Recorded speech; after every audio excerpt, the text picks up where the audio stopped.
오늘 우리가 같이 읽은 말씀은 초청의 말씀입니다. It's an invitation.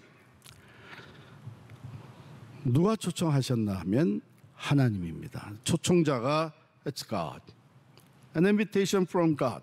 하나님이 보내신 초청의 말씀이라면 우리가 그것을 가볍게 여길 수가 없죠. 그렇기 때문에 지대한 관심, 특별한 관심을 가지고 열어보게 됩니다. 누구를 초청하고 있는가? 이스라엘을 초청하십니다. 하나님이 택하신 백성, 하나님의 거룩한 백성, 유다 백성을 초청하고 계십니다. 그런데 이 백성이 어떻게 묘사되고 있나 하면은 They are the children who rebelled against Him, against God. 하나님에 대해서 반역한 백성, 낯선 사람들이 아닙니다. 하나님께서 택하셔서 자기 자식같이 양육한 사람들입니다. 그런데 1장 3절에 보면 동물보다 못하다고 하는 표현이 나옵니다. 소는 그 임자를 알고 나귀는 그 주인의 구유를 알건만은, 짐승들이 먹여주고 재워주고 자기를 양육한 주인을 알아보고 따릅니다. 그러나 이스라엘은 자기들을 택하고 양육한 주인을 알아보지 아니하고 거역하긴, 등을 돌리긴.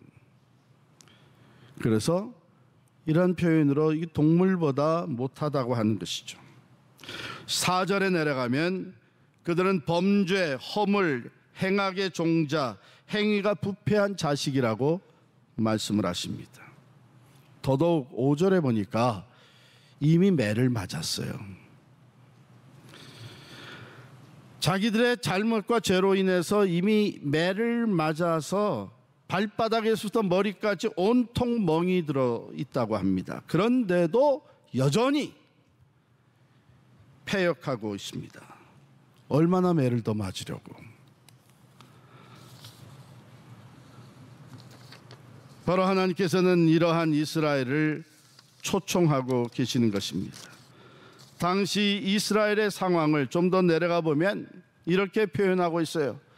너의 땅은 황폐하였고 너의 성읍들은 불에 탔고 너의 토지는 너희 목전에서 이방인에게 삼켜졌으며 이방인에게 파괴됨 같이 황폐하였고 딸 시온은 포도원의 망대같이, 넓은 포도원이 있는데 그 가운데 홀로 조그만 망대가 서 있는 것 같이, 참외밭의 원두막같이, 광활한 참외밭에 그 가운데 외롭게 서 있는 이 원두막같이, 또 에워싸인 성읍같이, 완전히 포로되어서 에워싸인 성읍같이, 포위되어서 에워싸인 성읍같이 겨우 남아있는 정도.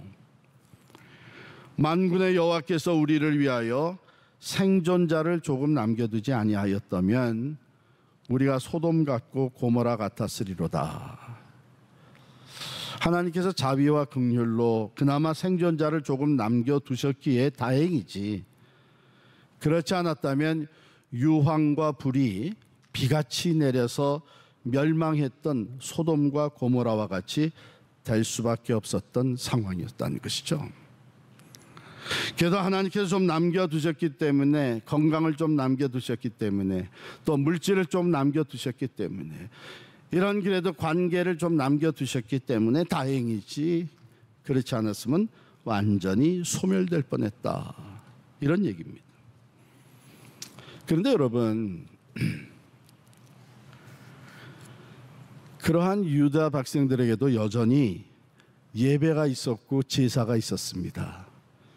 여전히 절기를 지키고 있었고 성회로 모이고 있었습니다.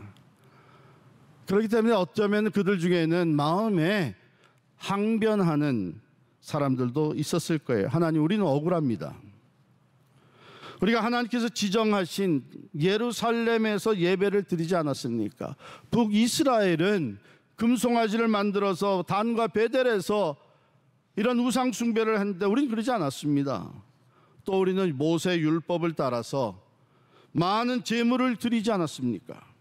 수양의 번제와 살찐 짐승을 드릴 때에 우리가 하나님의 규례대로 병든 것이나 저는 동물을 제물 삼지 않고 흠없는 것을 드리지 않았습니까? 하나님이 명하신 대로 향을 가지고 분향을 했고요. 뿐만 아니라 우리는 절기를 어긴 적이 없습니다. 안식일 예배, 월삭 예배 꼬박꼬박 드렸습니다. 하나님이 정하신 절기를 따라서 대회로 행하고 성회로 모였습니다.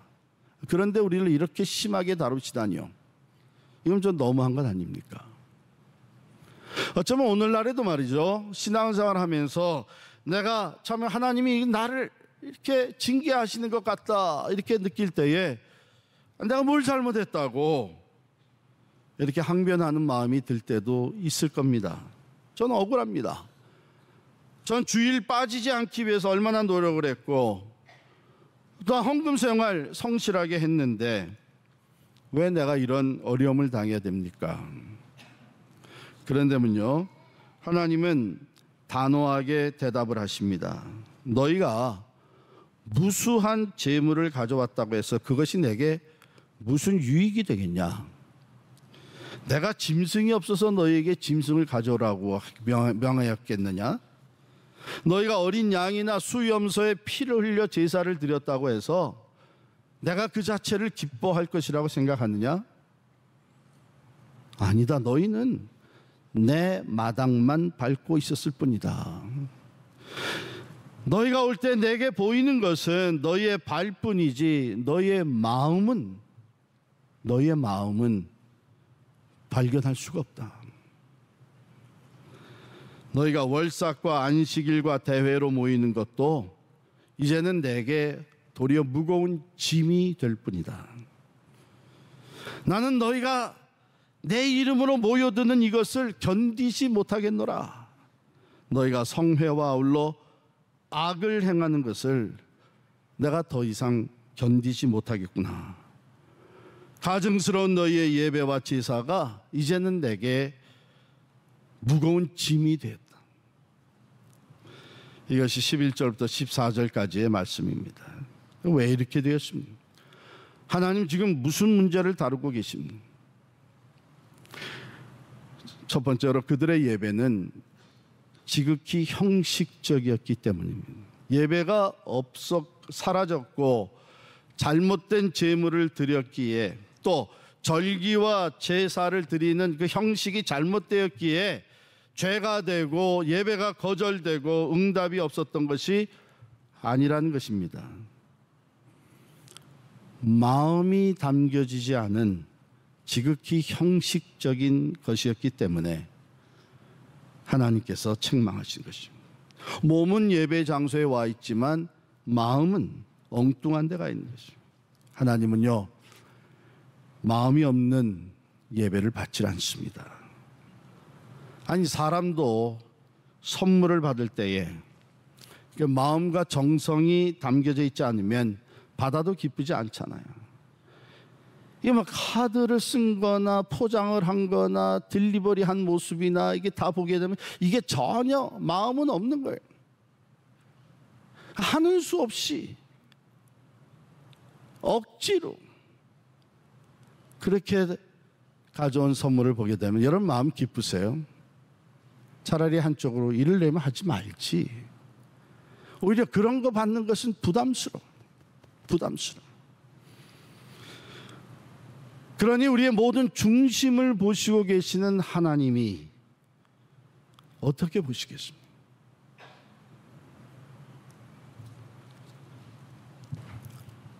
그러므로 하나님은 지금 마음이 없는 신앙생활, 마음이 없는 예배를 책망하고 계십니다. 둘째 이유는 유다 백성들이 거룩한 집회에, 성회에 참여하면서도 동시에 저들의 삶의 현장에서는 악을 행하였고 있었기 때문이에요. 하나님께서는 유다 백성들의 삶 가운데 있는 악으로 인해서 그들의 예배를 받지를 않으십니다. 책망하십니다. 같은 1장 10절에 보면 유다의 관원들을 소돔의 관원으로, 또 유다의 백성들을 고모라의 백성으로 칭하고 있어요. 소돔과 고모라는 부패와 타락의 상징적인 대표적인 도성 아닙니까? 이 도시들은 여러 가지 죄악 중에 특별히 성적인 부분에서 극도로 부패했던 성읍들입니다.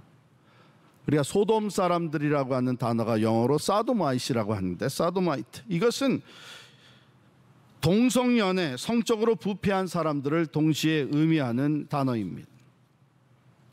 그렇기 때문에 하나님이 보시기에는 그들이 예배를 드리기는 했지만 유다 백성들의 삶은 대단히 죄악으로 물들어 있었습니다. 그래서 그것을 책망하시고 예배 받는 것을 오히려 부담스러워 하십니다. 세 번째 이유, 하나님께서 그들을 책망하신 이유는 그들의 손에 피가 가득했기 때문이다, 이렇게 적혀 있어요. 앞서 우리가 쭉 살펴본 그들의 죄에 대해서 하나님께서 너무나 다 잘 아시고 책망하시고 계셨다면, 이제는 그 책망이 끝나면서 그 상당한 죄에 대한 judgment, 심판과 punishment, 벌을 내리는 것이 당연한 순서죠. 그런데 하나님은 그 순서를 따르지 아니하고 오라, 다 오라, 우리가 서로 변론하자. 너희의 죄가 주홍 같을지라도 눈과 같이 희어질 것이요, 진홍같이 붉을지라도 양털같이 희게 되리라.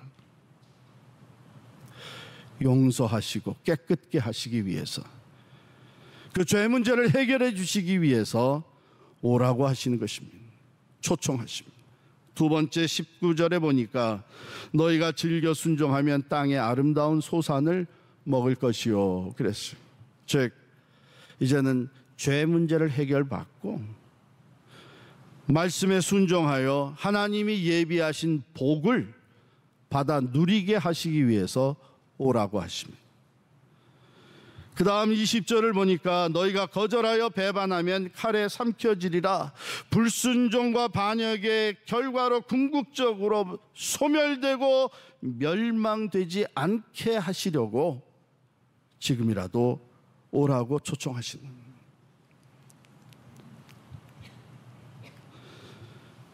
여러분, 우리가 이 내용을 쭉 설명을 듣고 가만히 묵상해 보시면, 오라 나와 변론하자.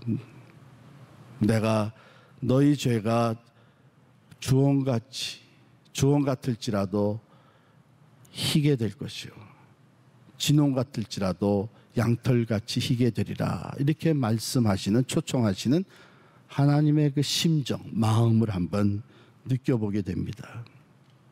오라.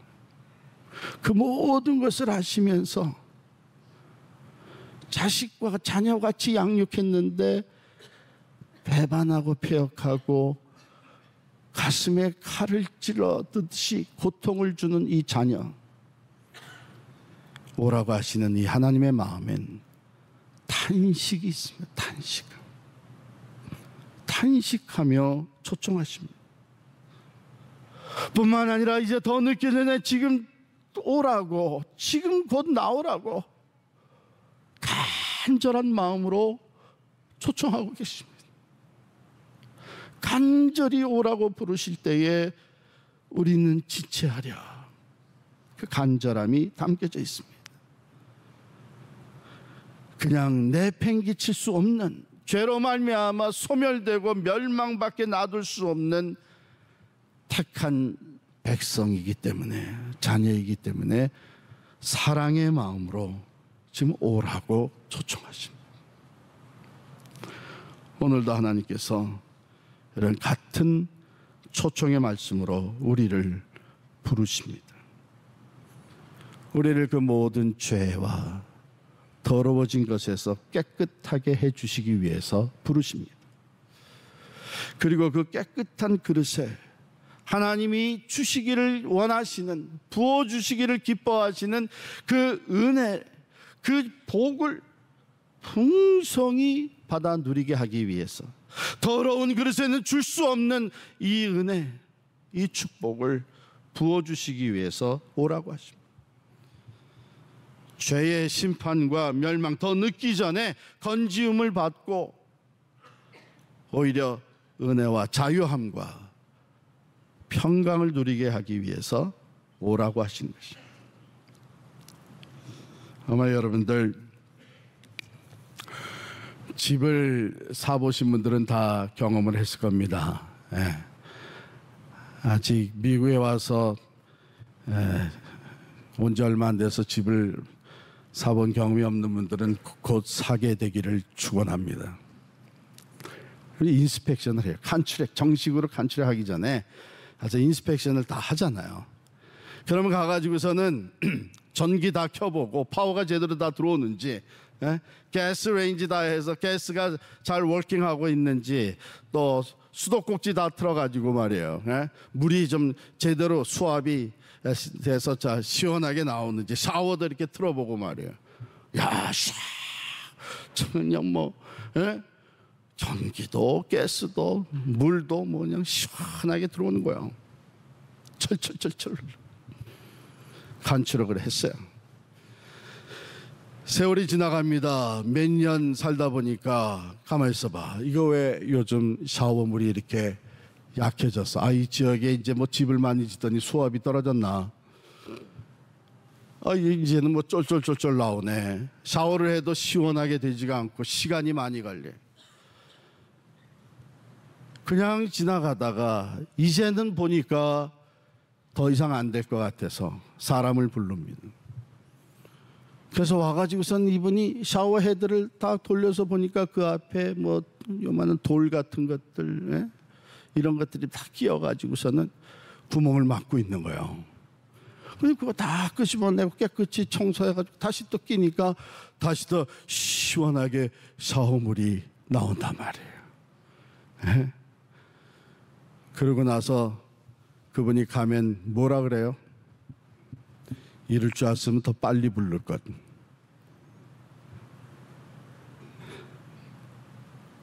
하나님의 은혜는 하나님이 사랑하시는 자녀들, 우리들에게 부어주시기 원하시는 은혜는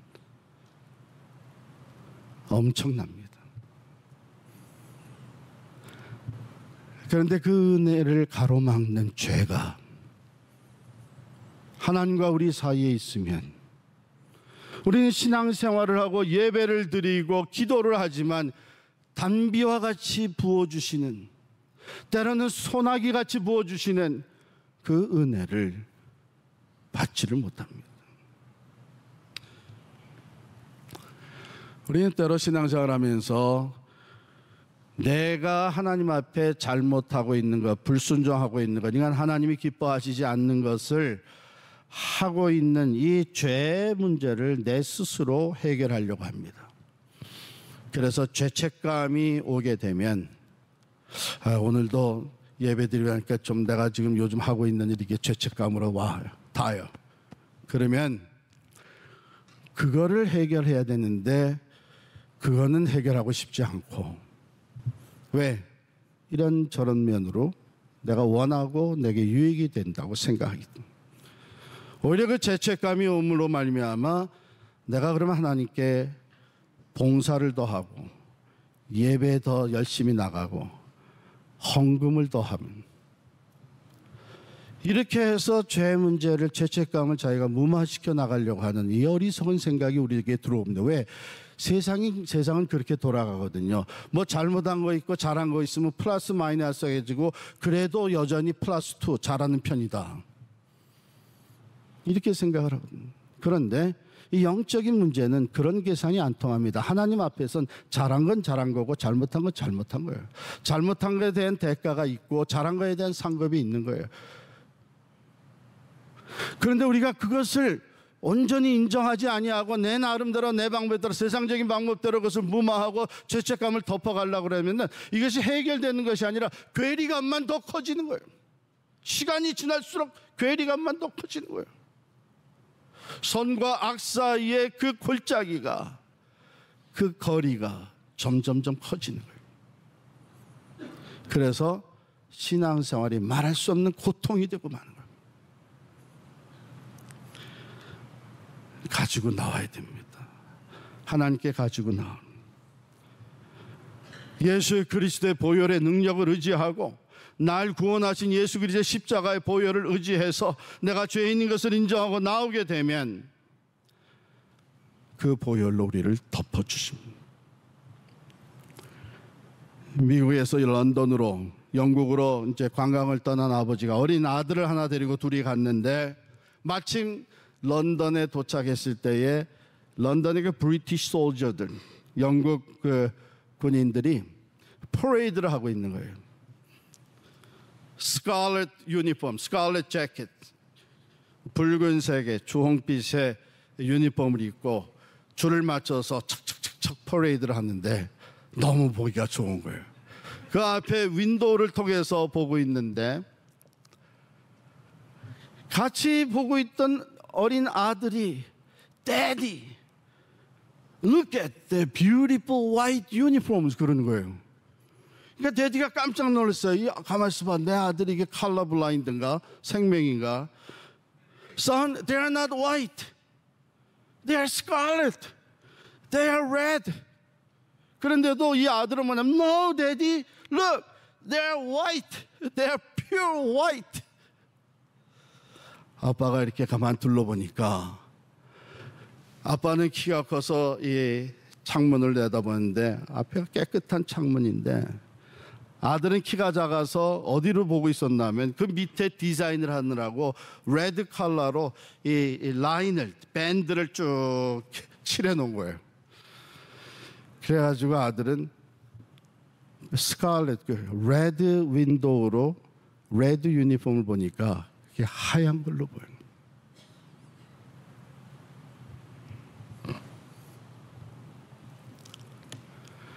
우리의 죄와 허물을 예수 그리스도의 보혈이 덮어주실 때에 하나님은 그 예수 그리스도의 보혈을 통해서 그 피를 통해서 우리를 바라보시면서 깨끗하다, 의롭다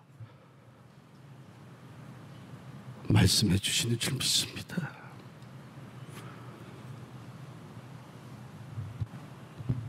예수의 보혈을 의지하고 하나님 앞으로 나아가 그 초청해 주신 대로 내가 죄인입니다. 내가 이런 죄를 지으며 살아왔습니다. 이것 때문에 내가 고통이 있었습니다.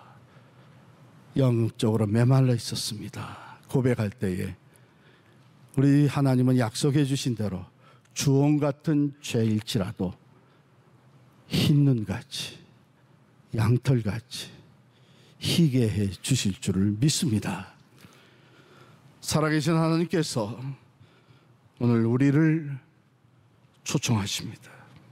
여호와께서 말씀하시되 오라 우리가 서로 변론하자. 너희 죄가 주홍 같을지라도 눈과 같이 희어질 것이요 진홍같이 붉을지라도 양털같이 되리라.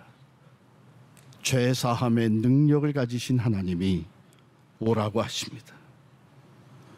어느 누구와도 변론해서 질 수가 없는 하나님께서 변론하자고 할 말이 있으면 하라고 우리를 초청하십니다. 죄가 주홍 같고 진홍 같다고 하는 이 말은 진하다고 하는 뜻도 있지만 더 이상 숨길 수가 없다고 하는 뜻입니다. 덮을 수가 없다는 것입니다.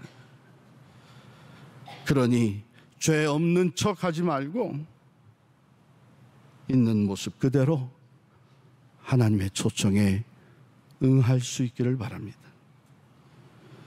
그 죄 가운데 계속 있어서 불순종함으로 멸망하지 말고 오직 예수 그리스도의 십자가의 죽으심으로 우리의 모든 죄를 사하시고 해결하시는 그리스도 피를 의지해서 초청의 말씀에 응하시기를 바랍니다. 인비테이션, 초청이 주어지면 그 다음엔 둘 중에 하나입니다. Yes or no. 예수로 응답하시며 하나님께 나아가 깨끗함을 얻고 깨끗한 그릇에 부어주시는 은혜가 넘치는 삶을 누리시는 여러분과 제가 될 수 있기를 간절히 축원합니다.